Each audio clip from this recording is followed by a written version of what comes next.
I'm Marion and I've been a member of the Uniting Church since its inception in 1977.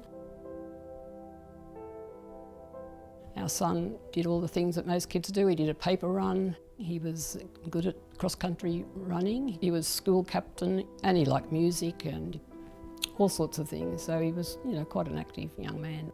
But he was very sensitive to things, especially to happenings in the world and relationships. And as a lot of young people, I think relationships are not always that easy. One night, a friend of our son's knocked on our door and told us our son was in trouble. He was unconscious. He'd overdosed on heroin. The ambulance were there. The police also came and they followed my son to the hospital. I thought, this is wrong. My son could be dying and here I am being questioned by police like I'm a criminal, where I should be there holding my son's hand. They revived him, but unfortunately the police frightened him away from the help that was there and available. He discharged himself and he came home with us that night. You could tell that he was terrified, and he took himself off and he overdosed again. He was on his own. And there was no one to call an ambulance. I think my son's death was avoidable if it had been treated then as a health issue rather than a criminal justice issue. I'm not blaming the police. I don't want anyone to ever think that I blame the police, because I don't. They were doing their job. They were doing the job that the law had told them to do, but the law was wrong.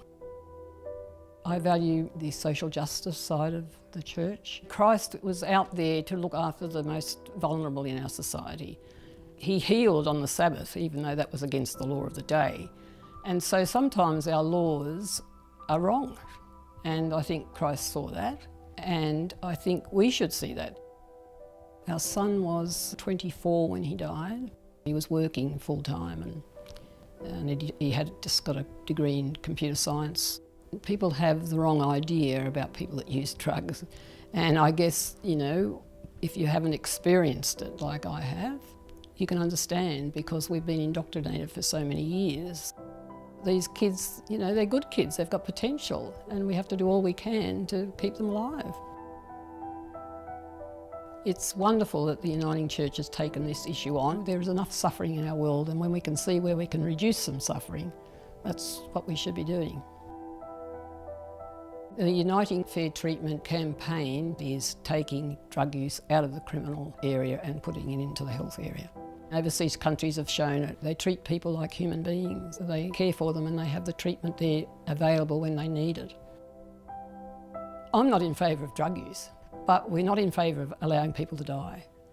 If people with other conditions, heart conditions or so forth, were treated the same way, there'd be a big uproar. So we have to bring in policies that cause the least harm. My message to politicians would be, we've tried to save people from drugs through prohibition, but it hasn't worked, and people have died because of that. To turn around the deaths and to turn around the misery and the tragedy, we've just got to act.